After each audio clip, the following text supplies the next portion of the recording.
Well, the thing is, 5-0 in softball is a good. That's good. That's good for Kenny and his crew. 5-0 in soccer, and not, we don't want to, we don't want to tread, poorly on UTEP, but that's a run rule in soccer when you get to that, isn't it? Kind of. Yeah, it's quite a lot, and especially when you do it still with about probably 20, 25 minutes left on the clock, and we were able to get a bunch of our kids who don't get as many minutes into the game. I mean, obviously, you never want to, like you said, be disrespectful to the opponent, and certainly don't ever want to run up a score.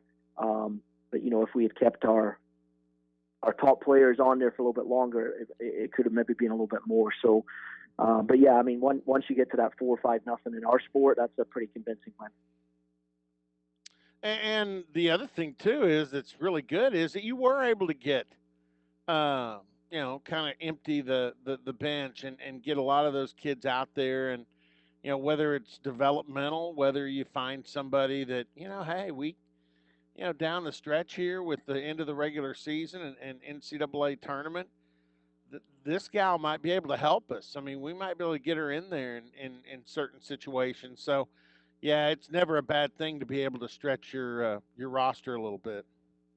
Yeah, you get two positives there. One is rewarding those kids because they work their socks off every day, just like the starters do, and they don't get the same recognition publicly. So it's just really nice for those kids and those families. Those parents love to see their kids play. So it's great. It really does build unity within the squad.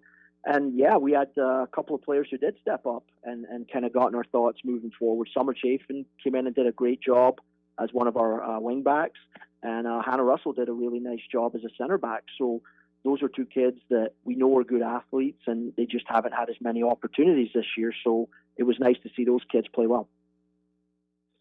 Yeah, normally we try and get you or one of your assistant coaches, Karen or Justin, on weekly during the season in the fall. But we talked about this the last time we had John.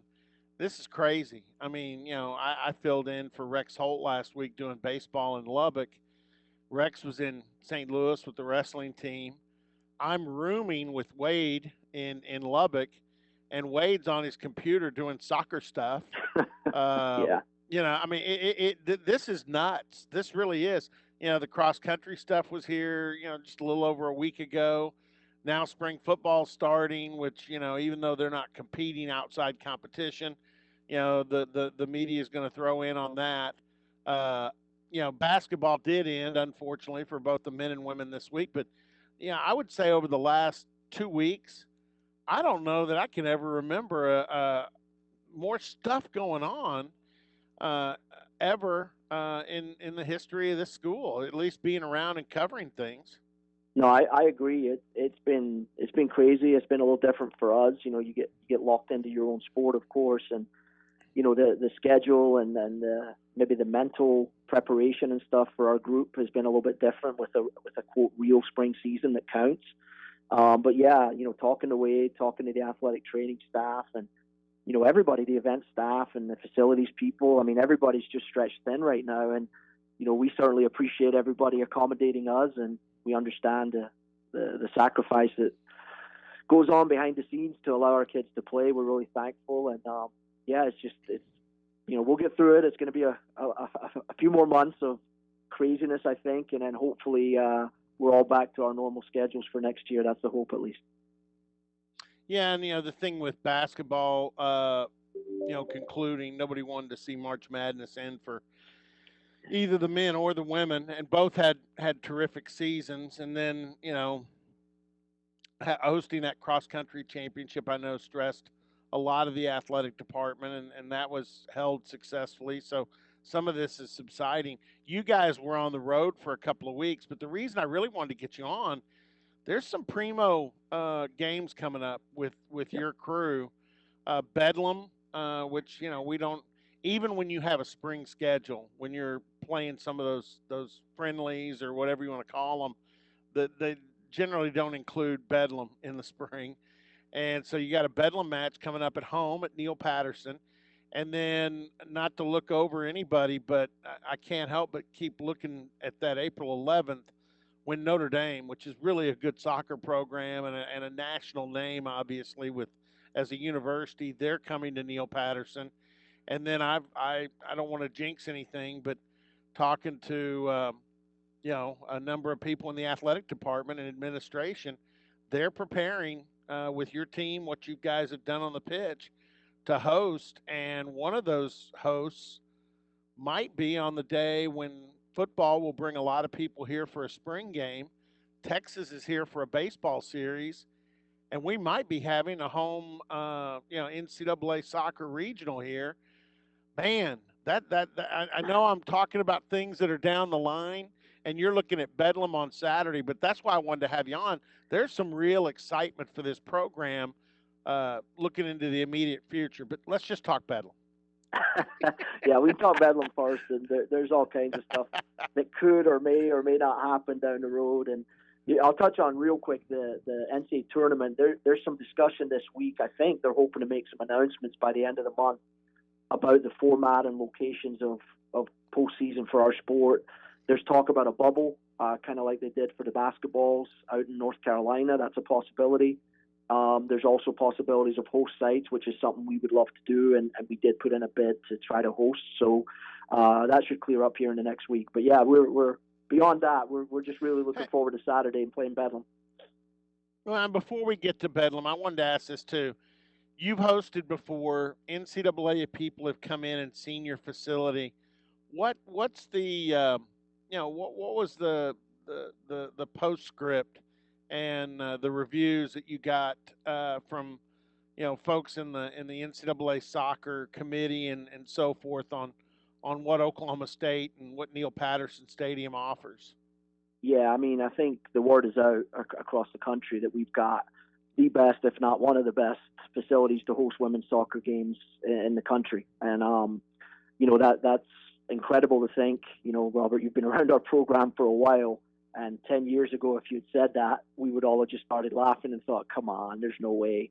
But thanks to obviously the Patterson family and Coach Holder and everybody that made that happen, we are a destination venue for our sport now, and you can say the same for tennis and some of the other sports. So it's really awesome to think that in Stillwater we have that kind of pool.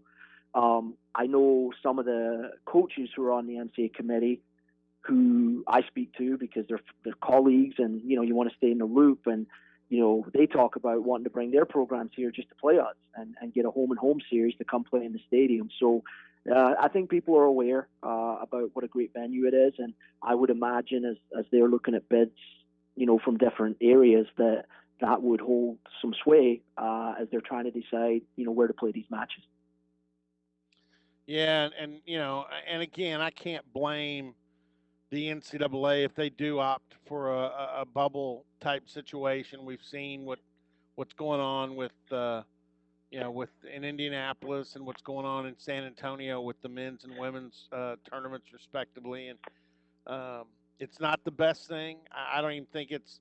I think it's tough for the student athletes to be just holed up for, they're not going home. The ones that are still in it, they're in Indianapolis and in the JW Marriott, or they're down there in the Riverwalk Marriott situation, and it's kind of crazy. So I kind of hope as we progress here a little bit, and soccer's got what is the start on the tournament?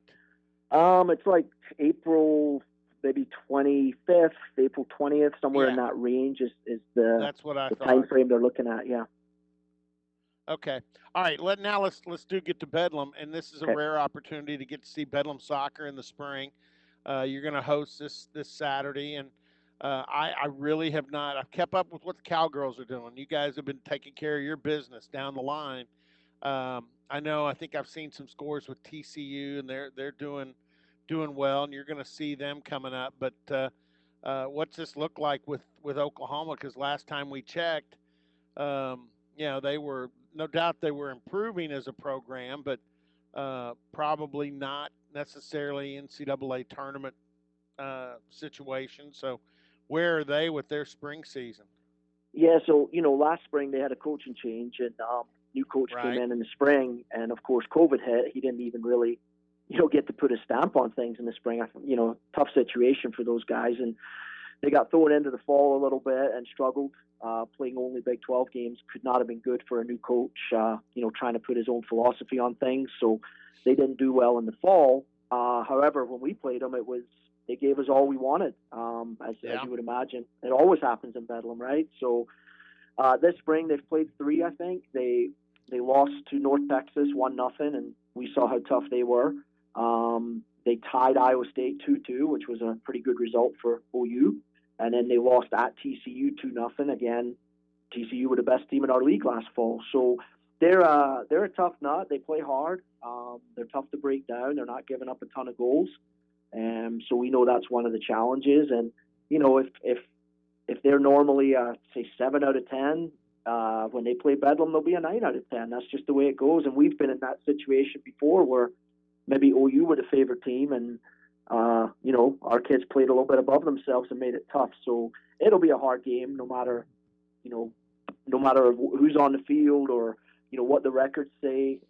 We've told our kids already, just if you get caught up in that, you're going to get beat. You just have to go out and compete. It's Bedlam, and, their kids have a lot of pride, and they would, nothing would make their spring season more complete than coming to Stillwater and beating us, that's for sure.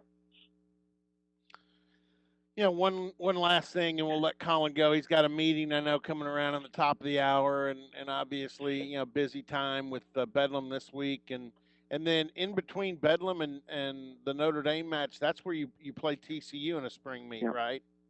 Yeah, that's okay. That one's been penciled in for a while, and both programs. I'm pretty good friends with the staff down at TCU, and both programs are really excited about that game. For us, it's an opportunity. They won the league last fall. We'd love nothing more than to go down there and beat them. Having said that, they're the Big 12 champs, and they're probably going to be seeded in the NCAA tournament. So, if we go down and don't win the game, it's still a heck of a game for us to prepare for postseason. So it's kind of a win-win no matter what, and they look at it the same way. So I think it'll be a really good challenge for our group, and you hate to say revenge because that's probably not the right word, but we'd love to get back at them after they beat us here in the fall. All right. Last time we had John, I think Emily Plotz had won a national honor. You've had a number of your players. Here's the thing. I wanted you to talk about any players you want to talk about here, but also I love I kind of love the way this team has responded. And I know you say you're going to say, no, Robert, we like our traditional season, there in the fall. We start in August and we finish up, in November, and that's a great little window. But and split seasons over semesters are not easy, but I kind of like it with soccer. I have to admit, I think it's cool to be, you don't want to be playing in January and February. You freeze your, tush off or whatever. But I do like soccer in the spring and maybe a little more, getting a little more attention than it does with just kind of like the spring friendlies and so forth. So I'm kind of cranked that this is going on in the spring and that we're going to have, the soccer, NCAA soccer championships coming up.